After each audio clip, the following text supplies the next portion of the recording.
Кога се најавуваше изложбата, еве и концептот, на некој начин не јубилејна, но и ретроспективна, кажавте дека е направена селекција 70 години.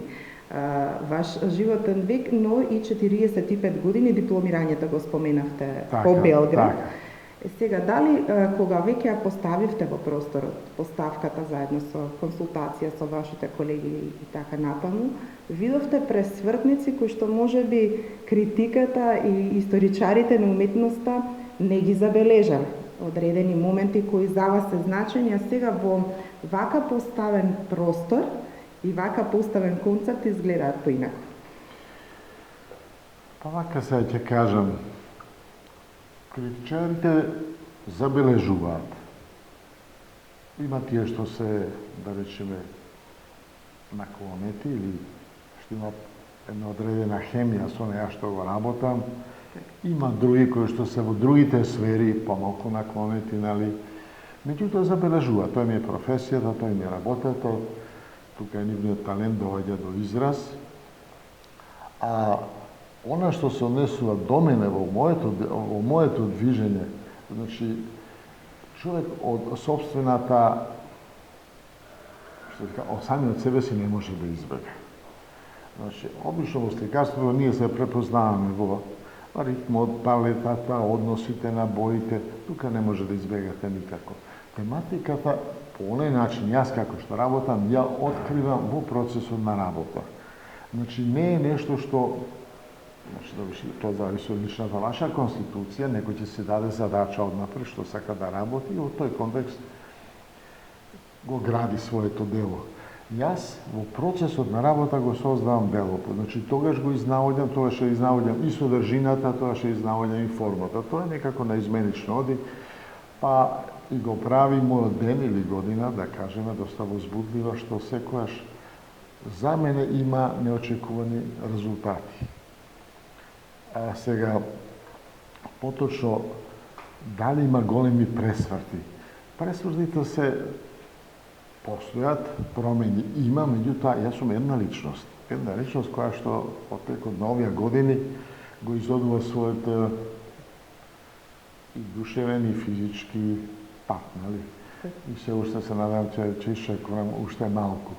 Она што мислам дека ми било најтешко и најмногу каде што сум се обидел, да она што во работа го искачам што се вика на уште еден степен повисоко.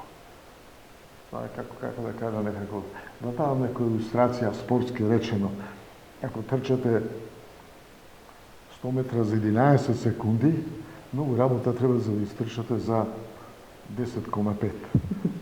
Така одлично.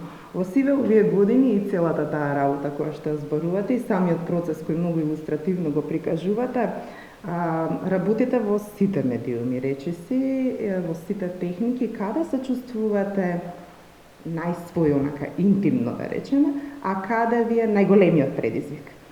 Така, сега баш во сите не, али работам, значи масло, акрилик, гуаш, акварел, цртеж, мозаик, тие потрадиционални техники ги работам, па и можам да кажам, не скром дека нешто тој доста добро владеам. Меѓутоа, ова ново време носи доста нови медиуми.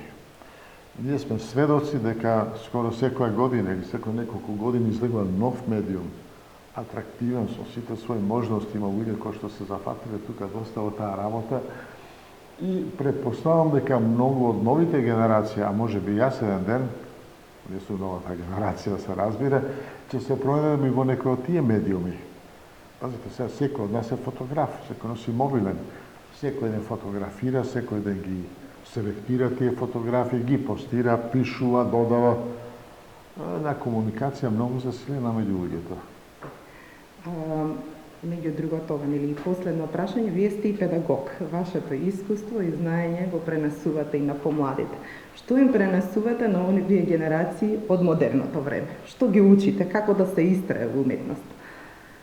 Постојаноста мора да е присутна. Амбицијата треба да е присутна, меѓутоа талентот треба да се негува. Секој ден, секој месец, тој се обликува. Она што покрај како сознание научено у самата институција или школа или од колегите, вториот дел е најважен. А тоа е дека на некој начин вие треба сами понатака да учите. И тоа цел живот. Бидејќи самиот занает е во функција на што сакате да окажете. Тоа неизменично се движи и мора на тој правец да се движите. Ви благодарам многу, ви посакувам уште многу дела, многу изложби и многу елан во работата. Фала, елан имам сега за другото ќе видиме, нали? Благодарам. Благодарам многу.